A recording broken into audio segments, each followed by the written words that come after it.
Bismillahirrahmanirrahim. Assalamualaikum warahmatullahi wabarakatuh. Selamat Waalaikumsalam. pagi dan salam sehat selalu untuk kita semuanya. Syukur alhamdulillah, marilah kita panjatkan kehadirat Allah SWT, karena hanya atas limpahan rahmat, barokah, dan hidayah semata pagi hari ini sampai selesai nanti kita dapat bertemu dalam keadaan sehat walafiat dalam kegiatan webinar pada hari ini. Mudah-mudahan kegiatan kita hari ini sampai selesai nanti selalu mendapatkan bimbingan, petunjuk, dan lindungan dari Allah SWT. Amin. Salawat dan salam tentunya juga mari kita sampaikan kepada junjungan Nabi Muhammad SAW beserta seluruh kerabatnya, agar semuanya kita mengikuti jejak beliau sampai dengan nanti, dan mudah-mudahan kita semuanya husnul khotimah. Amin. Pak Ari yang saya hormati, beliaunya ini jabatannya banyak soalnya. Tim sosiopreneur Oppo, foundernya Kaji, konsultan pendamping UMKM ya, tentang SKKNI, dan masih banyak lagi mengikuti di belakangnya. Yang saya hormati Pak Suwarno, Pak Dekan, selamat pagi Bapak. Juga Pak Aris Kurniawan, Pak Beni, Pak Heri Cahyo, selaku narasumber kegiatan pada hari ini.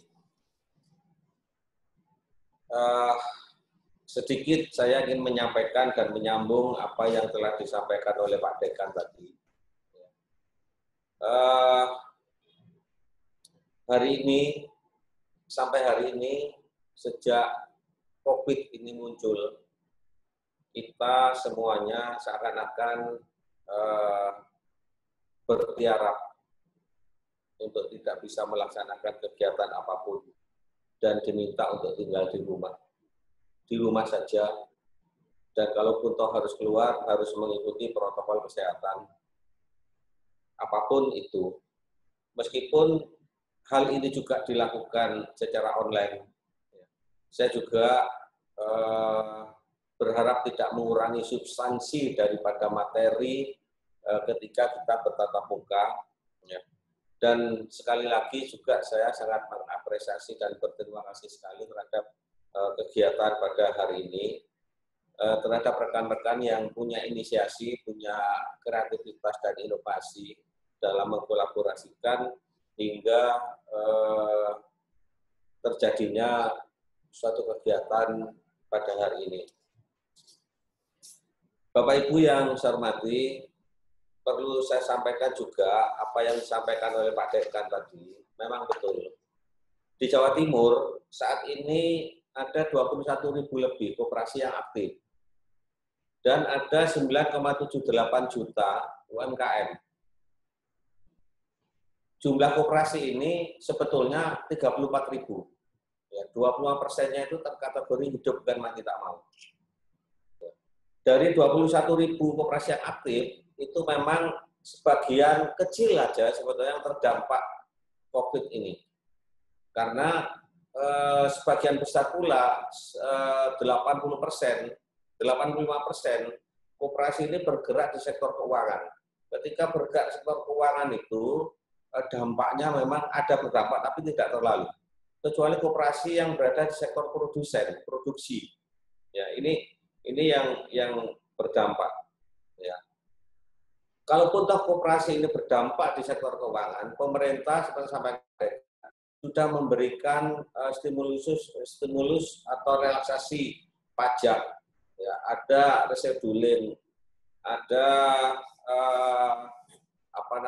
program PEN juga saat ini, pemulihan ekonomi nasional, di mana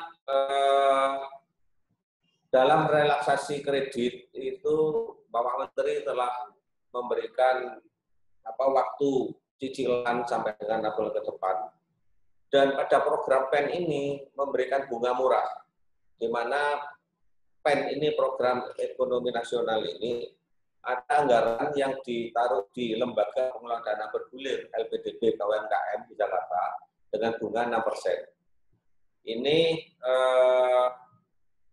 berlaku untuk selama pandemi. Ini bisa diakses oleh teman-teman koperasi yang betul-betul butuh penambahan modal untuk produksi. Ya, untuk produksi. Kemudian 9,7 juta UMKM. 9,7 juta UMKM ini 93%-nya itu di mikro, di usaha mikro. UKM-nya, kecil menengahnya itu 2%-nya. Dan tentunya yang berdampak itu menurut sumber dari berbagai sumber memang tidak sedikit, tapi tidak terlalu banyak juga. Ya, karena teman-teman ketika mengetahui posisi dia tidak bisa bergerak, terutama untuk di pasar, maka teman-teman itu sudah kami arahkan, sudah kami infokan, sudah kami juga bimbing melalui webinar-webinar seperti ini untuk melakukan akses pasar. Akses pasar itu tidak hanya memasarkan, tapi mencari bahan baku melalui marketplace. Ini yang kami alhamdulillah sedikit demi sedikit bergerak. Dan teman-teman juga menambah permodalannya, itu tentunya ya. Ini suatu kondisi.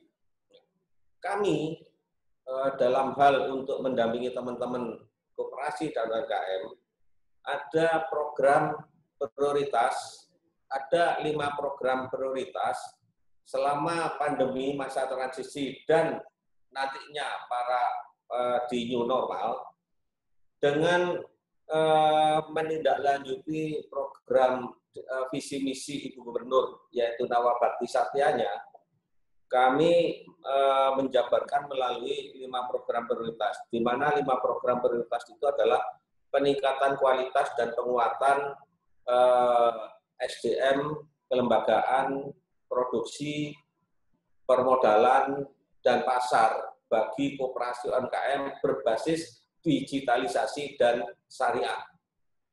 Ini yang kami lakukan. Ya.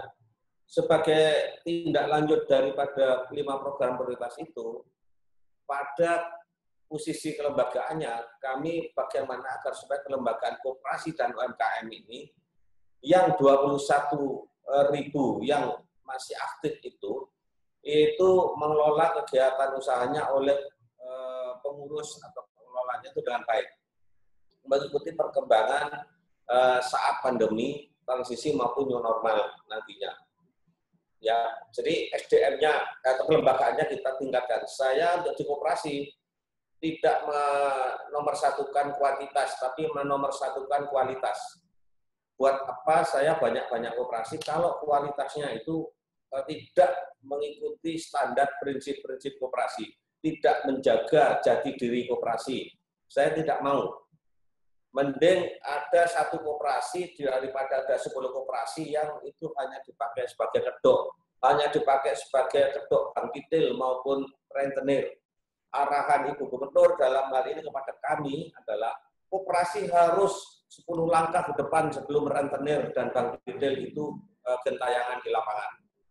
Ini utama yang saya tindak lanjuti. Jadi kelembagaan, kualitas kelembagaan koperasi saya utamakan. Sehingga kelembagaan UMKM pun juga akan meningkat. Bagaimana usaha mikro naik kelas menjadi kecil, kecil naik kelas menjadi menengah, menengah naik kelas menjadi besar. Tentunya kalau yang mikro naik kelas menjadi kecil harus melengkapi suatu hal-hal di mana persyaratan di mikro itu dia punya tempat minimal, tempatnya yang tidak perlu digusur, bersama Satpol PP dan sebagainya. Ya, jadi ketika mikro kan masih peran atas sosial. Kalau sudah punya tempat, apalagi sudah punya lembaga, yaitu UD, CV, PT dan sebagainya. Ini yang ada tugas lanjutan untuk membina, membimbing, mendampingan kepada UMKM tersebut, gitu ya. Sampai dengan kerjasama dengan berbagai lembaga, BUMD, BUMN, BUMS, ya. Bagaimana CSR-nya itu bisa meningkatkan UMKM itu naik kelas, gitu ya. Ini tugas kita bersama-sama, bukan hanya Tindas Koperasi, ya. Dengan universitas, mari kita jalin kerjasama itu di bidang kelembagaan. Di bidang SDM tentunya kami melakukan pelatihan-pelatihan kepada SDM mengelola itu melalui daring. Kami punya UPT pelatihan koperasi yang ada di Malang.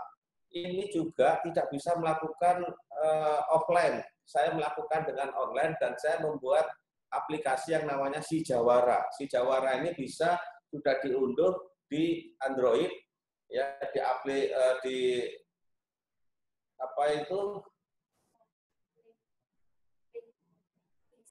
Play Store ya, di Play Store, diunduh di Play Store untuk Si Jawara. Kemudian kalau sudah download itu bisa mengikuti pelatihan, apapun pelatihannya, dan itu bersertifikat. Tidak hanya 1 hari, 2 hari, 5 hari, ya supaya betul-betul UMKM ini selama ini bisa gitu ya. Termasuk bagaimana pola jika bertanya kepada